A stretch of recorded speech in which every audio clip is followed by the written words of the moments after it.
Hello, and welcome to the Formal Review. Today, we'll be talking about the 2021 film, Matrix Resurrections. Now sit back, relax, grab your drinks, and let's talk about this movie. What's up, y'all, and welcome back to the Formal Review. This is Season 4, Episode 24, and I thank you all for tuning in once again. This episode will be an analysis on the newest and fourth Matrix live-action film, and then a ranking of where it stands in the overall series, so stay tuned.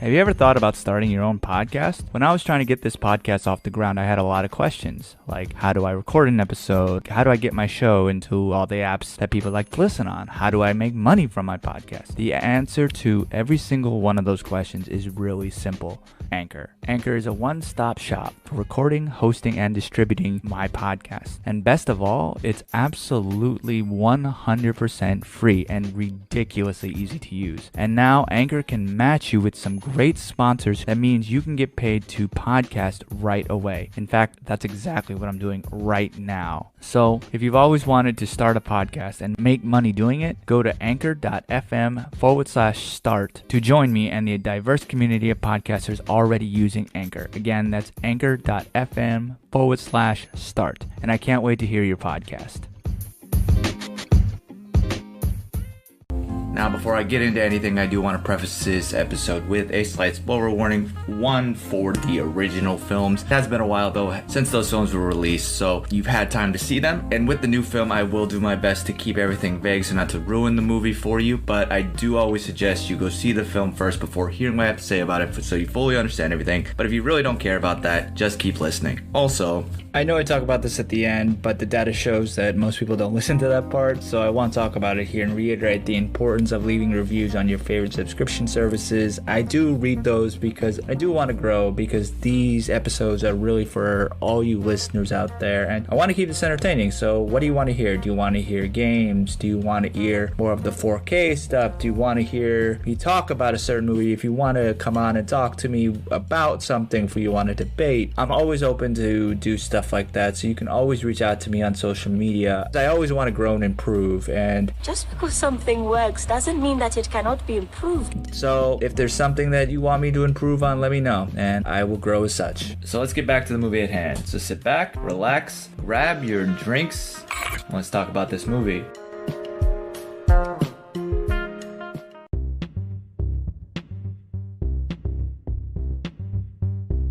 Matrix Resurrections is a science fiction action film produced, co-written, and directed by Lana Wachowski, and it is the sequel to the original Matrix films. It marks the return of Keanu Reeves, Carrie-Anne Moss, Jada Pinkett Smith, and Lambert Wilson, and they are joined by Yahya Abdul-Mateen II, Jessa Henwick, Jonathan Groff, Neil Patrick Harris, and Priyanka Chopra Jonas. It's set 60 years after the events of Revolutions, where Thomas Anderson lives in this seemingly ordinary life as this video game developer who apparently designed the video game, which is where the prior films took place. However, as things are in this series, that isn't the real world. Now, thanks to this group of rebels and a newly programmed version of Morpheus, Neo is freed and they have to fight a new enemy that is now holding Trinity captive. Now, before we get into this story, we have to journey back about 22 years to 1999 when the first film was released. It was written and directed by the Wachowskis and was about this dystopian future in which humanity is unknowingly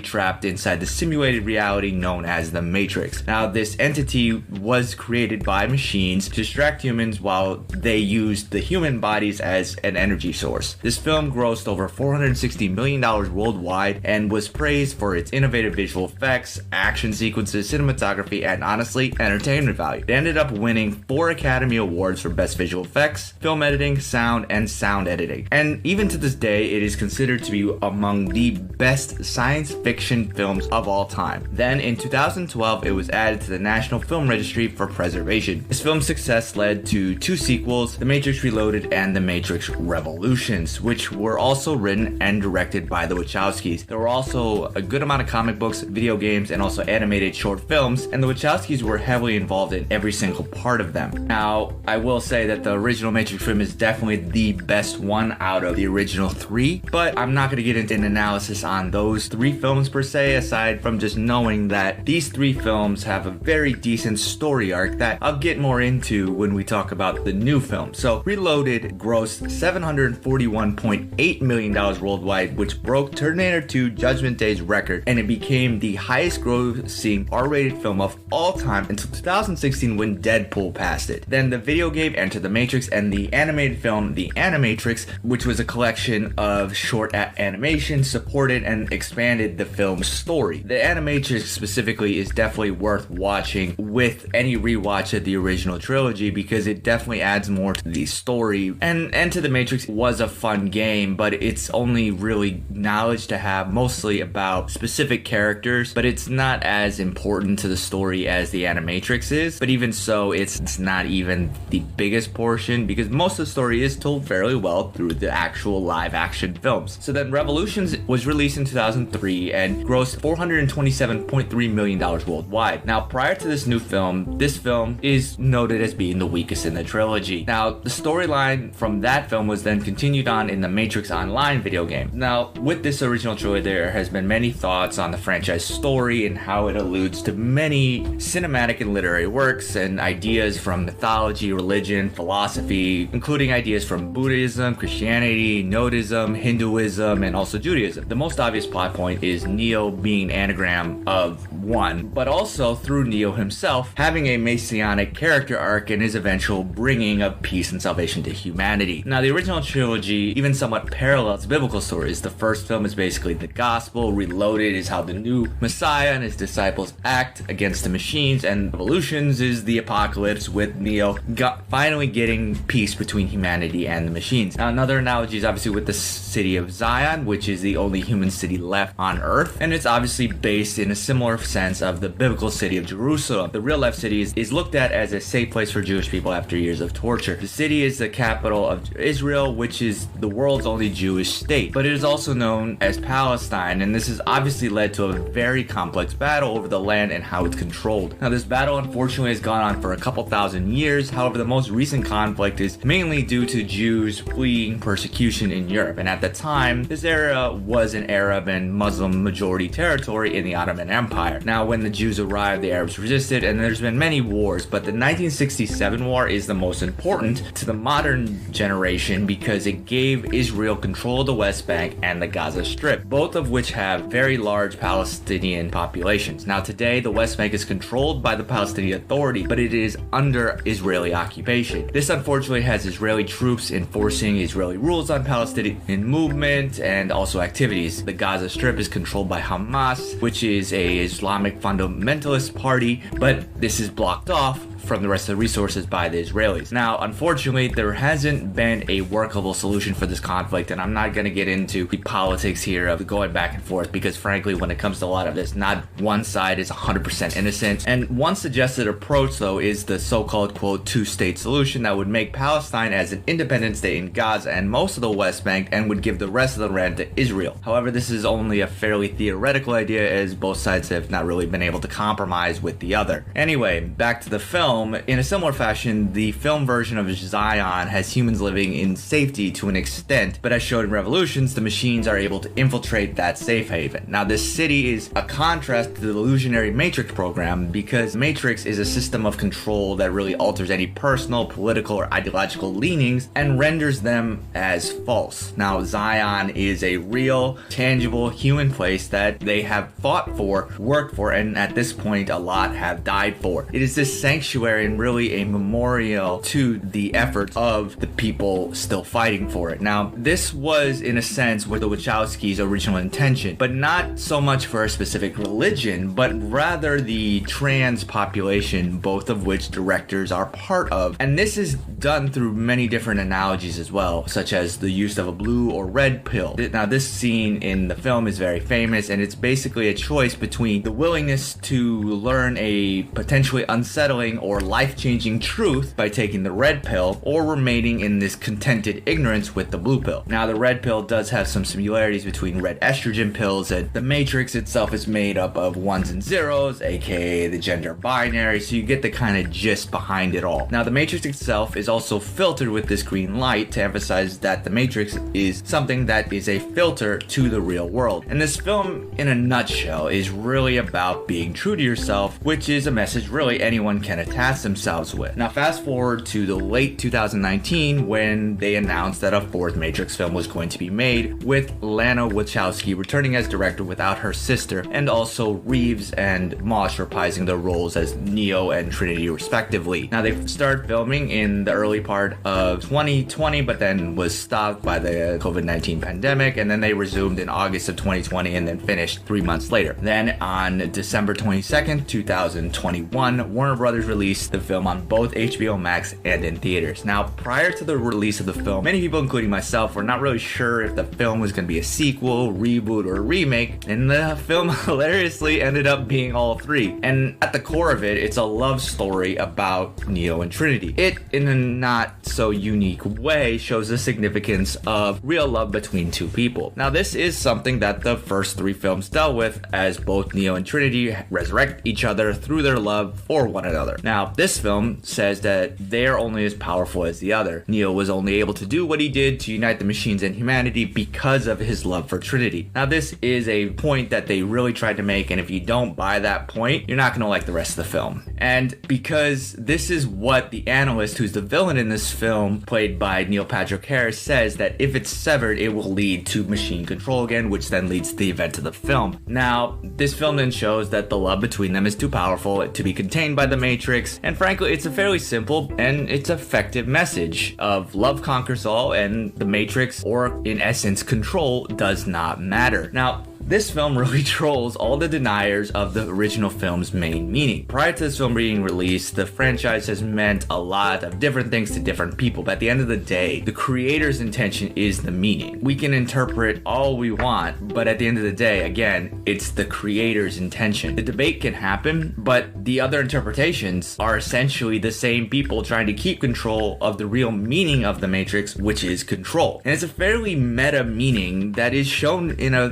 fairly decent sequence where different people in a conference room are debating about what the meaning of the original Matrix trilogy video game was. And this shows how people who take their interpretation of truth over the creators. And in the film narrative, the creator's actual meaning of the Matrix is the control. The film also then shows how some people really care about what happens to fictional characters other than what's happening to real life human beings in the real world, and asking questions, how do we separate ourselves from the fiction of the Matrix? And the film basically says that the only real way is through real love, and there's really no stronger love than humankind's love for one another. And frankly, that is a good message to have. However, when it comes to the message execution, the film isn't as perfect, as the message seems secondhand to the meta-ness of it. The first third of the film has so many meta jokes poking fun at Warner Brothers and the franchise itself, but they do provide some laughs. But even so, the jokes end up becoming almost word for word quotes from the prior films. And the film's story is frankly so predictable because it takes directly from the prior film. This makes the writing seem lazy, even with the film's strong message. Now, it's not all bad, especially with the acting from Henwick as Bugs and Abdul Mateen as the new Morpheus being the best parts. Now, Groff playing the reimagined Agent Smith was decent, but his character was poorly written. They almost tried to make him this tech bro, but he doesn't have the same gravitas that Hugo Weaving had for the original character. Now, you shouldn't compare performances too much, but when they're playing the exact same character, it's really difficult not to. And frankly, he's just not as good. And even Abdul Mateen's Morpheus's character is going to be compared to Lawrence Fishburne's, make me want to see more of him does add something to what was shown. Additionally, I will say I did enjoy